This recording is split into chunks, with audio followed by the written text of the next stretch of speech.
Alright, mga kababayan, hindi ho ba kayo naiinsulto sa mga pinagagawa at pinagsasabi nito ni Bato de la Rosa? Tingnan nyo naman paano ganitong klase ng katuwiran para makakuha ng boto? Sabi niya De la Rosa wants to refile death penalty bill for drug traffickers if re-elected. Alam niyo, malaking kalokohan ito Bakit nitong 19 Congress hindi niya ni-refile yan? Ako, I am pro death penalty. Gusto ko nga firing squad yung mga yan para 50 pesos lang di ba? Firing squad pero dapat malapitan. Kasi kapag kayong balang tag 50 pesos tagtatapwe, ano lang yan, pagka ibinaril mo ng mga siguro 5 pa yung distansya, lumiliko yan. Lumilihis sa hangin daw yung mga reload. So siguro pagka ganyan, malapitan lang 1 pa. Firing squad, tutok sa puso, di ba? Para hindi pangit ang itsura pag nilagay na sa kabaong yun na firing squad. Ako talaga, I am pro death penalty. Okay? Ngayon, sinasabi niya na i-refile niya ito kapag siya po ay nanalo. Senator Bato de la Rosa, hindi mo nga ginawa ngayon Yung nakaraang Congress, ang ganda ng debate nila, he was able to nail he nailed Senator Francis Kiko Pangilinan. Lalo na yung tsaka si Drilon. Tanong nila na magbigay ka nga ng mga bansa na may death penalty na mababa ang crime rate. Sinabi niya, yung mga bansa like Singapore and then Middle East countries na merong death penalties, sobrang baba ng mga heinous crimes nila. Totoo naman yun, di ba? At saka, pinahintulot yan sa Biblia. Lang yan, biglang nagalit si Bato de la Rosa sa mga drug traffickers at gustong ipa-death penalty. Pero nitong Congress na to, baliwala lang sa kanya. 'Di ba? Nitong 19 Congress. Meron pang isa na sinasabi rin ito ni Bato de la Rosa, kailangan daw po nga siyang iboto. Bakit? Kasi ayaw niyo ba na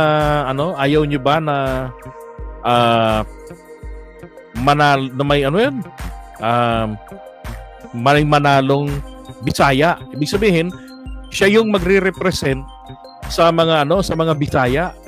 Isa naman ng malaking kalokohan 'yon. 'Di ba? Yan ay pagiging divisive yung ganun Sabihin mo na, ako boto niyo ako kasi ako Ilocano. Boto niyo ako kasi ako ay magre-represent sa mga Bisaya. Boto niyo ako kasi ako magre-representa sa interest ng mga Tagalog. 'Di ba? Pagkahati-hati ng bayan 'yan. Tayo lahat mga Pilipino. 'Di ba? Sabi si Bato de la Rosa din nagsabi noon. Yun nga, si Bato nga nagsabi noon. 'Di ba na boto niyo siya yung magre-representa. Alam niyo nung araw, ang common na sinasabi ng mga loko-lokong mga kandidato ay iboto ninyo ang kapwa nyo Bisaya, iboto ninyo yung kapwa nyo Bicolano, gano'n para merong boses ang mga may kapansanan. Mga kababayan, magiging kang mambabatas. Papaanong kailangan kang maging representante ng mga yan? Di sana nagtakbo ka na lang, mag-party list ka na lang ng mga iba't ibang mga sektor na yan. 'Di ba? Kaysa tumakbo ka sa Senado, pambirang buhay ito. Yeah, 'di ba? Dapat sa party list ang tinakbuhan, hindi yung representante. Ko po, nung mabasa ko yun kagabi, sabi ko, grabe ang taong ito. No? Sablay na sablay, 4-star general. 'Di ba? 4-star general to. Tapos ganun yung klase ng yung line of thinking. 'Di ba? Dapat kapag kandidato ka, ganito lang yan Ganito lang yan. Ang kandidato na hindi kayang magsabi ng plataforma, ang kandidato na hindi alam, hindi naiintindihan ang pinapasok na trabaho. Kung ito ay magsesenador, ito ay magkokongresista, ang maririnig mo sa kanila, aayudahan natin, huwag niyo hong iboto. Bakit? Pag nanalo yan, tragis sa buhay to. Wonderful tonight na naman tayo rito. Isa pa, like Willie Revillame, hindi ba? Tinanong tungkol sa panukalang batas na kanyang isasubmit. Ano ang sagot niya? Ay nako. Di ba yung tanong ibinalik niya doon sa nagtanong sa kanya? Batas po ang tinatanong, ang sagot din niya, pati kila Gretchen Ho. Marami na tayong mga batas di ba? Marami na ginawang batas Ang pinakagusto ko doon yung senior citizens. Pero hindi niya ito na-elaborate. Gagawa raw ng batas, kailangan yung batas para sa tawag dito, yung batas para daw sa mahirap. Ano pa konsepto nila sa batas? 'Di ba? Alam niyo, ang tataas sa mga pinag-aralan niyo, mga kababayan 'Di ba? Ang tataas ng pinag-aralan niyo, pinagsikapan ninyo 'yan. Tapos boboto lang kayo ng full politiko. My goodness. Tapos naghahangad kayo na umunlad ang sambayan ng Pilipino, magbago na ang antas ng pamumuhay natin, magyayari lang po yan pag tumino na ang ating mga politiko. Di ba? Sinasabi nga nila, alam mo, corruption kasi yung yung sanhi ng kahirapan ng mga Pilipino. Totoo po yun. Totoo po yun. Isipin nyo na lang yung mga matatalino nagnanakaw pa sa kabangyaman ng bayan. Paano na kapag kayo mga engot? Di ang dalihong makaladkad ng mga yan, di ba, ng mga magnanakaw ng mga matatalino. Kaya nga sabi ko, ang ilagay po natin sa balota, ang isulat natin, yung kandidatong narinig nyo, paano niya pinaliwanag ang gagawin niya kapag siya po ay nanalo. Hindi po dapat natin pinag-uusapan sikat ba yan? Winnable ba yan? Kasi kapag kaganyan po yung inyong basihan, tanong ko po sa inyo, yun po bang kasikatan? Yun po bang winnability? Nakakapagpatalino ba yan? Nakakapagpagaling ba yan ng isang tao?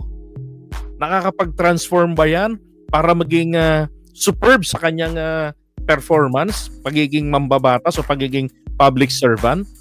Di ba? Wala Ay nako. Bato de la Rosa. Sabi ni Angelita Arbon, 6 years si Bato, walang hunta, walang maayos na serbisyo ng bayan. Mr. Puncher, papasigaw-sigaw lang ginawa. Ganun lang gawa niya. Taga-eco lang ni pangalan ito, ni Jinggoy. Di ba? Anino lang to ni Jinggoy Estrada Kung anong gawin ni Jinggoy, ganun din siya. Tingnan nyo nung nag-solo. Anong ginawa nito sa hearing? Naging moderator ni Morales. Kamusta performance ni Robin Padilla? Diba? Dugin-dugi tayo ron. Binabayad natin mula sa buwis natin halos kalahating milyon buwan-buwan. Kasama yung mga allowances. Diba? Pero kamusta ang performance? Kung gagawin natin, gusto nating gumanda ang takbo ng Pilipinas, magsisimula po yan sa atin mismo. Pagboto ng tama. Huwag na po nating ibase sa konsensya. Nagkakayarian tayo, napapahamak ang bayan natin sa konsensya. Iboto na lamang po natin. Bumoto po tayo, pero hindi po base sa konsensya.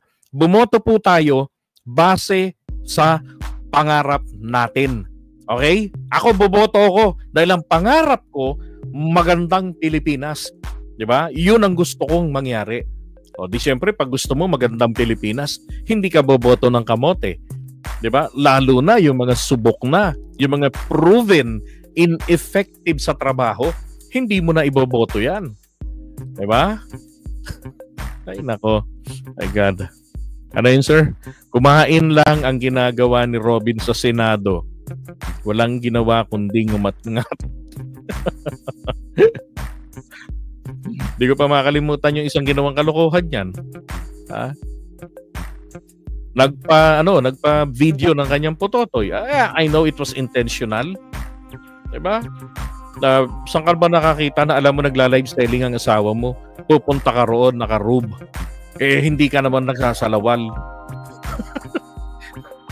So ano mangyayari doon? There's a huge tendency na lilitaw doon si Silly.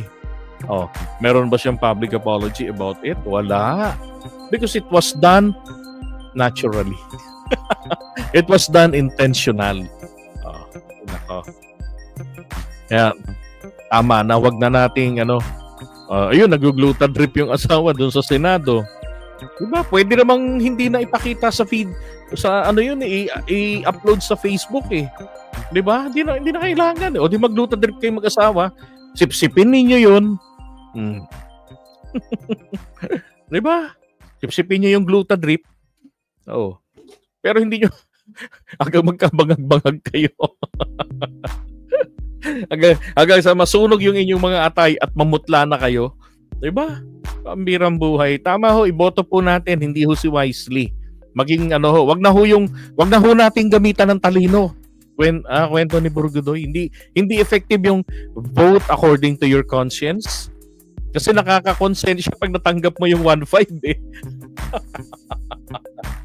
Diba na yung katwiran siya? Pre naman, at least may bumalik sa'yo. Boto mo na. Diba?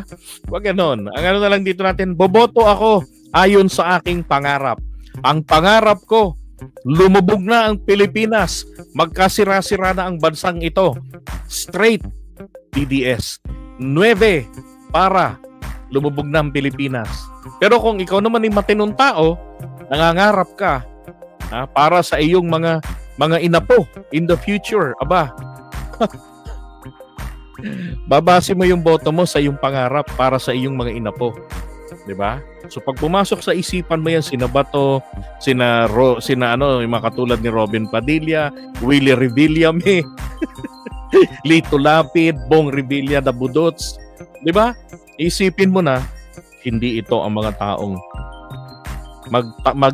magdadala ng tagumpay ng para sa aking pangarap.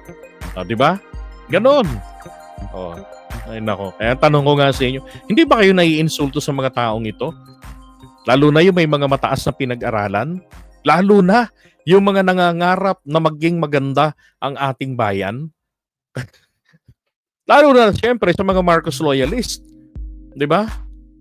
Kung mahal nyo si PBBM, bakit lalagyan ninyo ng basura sa tabi? E di umalingasaw yan. Yun nga lang unit team, sumablay na tayo eh. After election, umitim eh. Di ba? Tingnan nyo, hindi nga maasahan. Pagdating sa charter change para mawala yung economic restrictions. Alam nyo kung ayaw po nila sana yung charter change, sinabi na nila yan nung campaign period pa lang. Anak ng tutsang ng kalbo eh. Paulit-ulit, sabi nila gusto nila yung charter change para mawala na yung economic restriction. So nung may nagsulong, anong ginawa nila? Pinahiya nila yung People's Initiative. Diba? Kinalkal nila sino yung nasa likod niyan. Si Martin Romualdez. Dapat nga trabaho niyo yun, mga demonyo kayo mambabatas eh. Dapat nga suportado ninyo yan eh. Dapat nga welcome yan eh. Diba? Bakit kinontra nila? Gusto nilang ma-preserve yung kanilang sarili doon sa Senado. Kasi nga naman, lamang ang incumbent.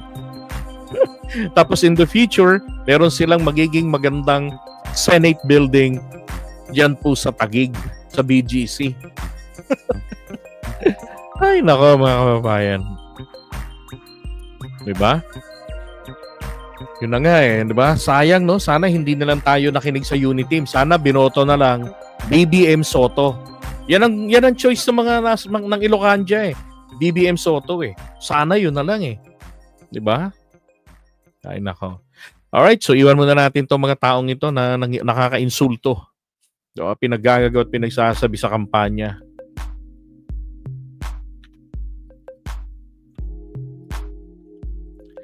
Okay, ngayon naman, ito naman pag-usapan natin. Sabi ni Tramley, mas mukhang pera si Robin, nag-senador lang kasi malaki ang sahod.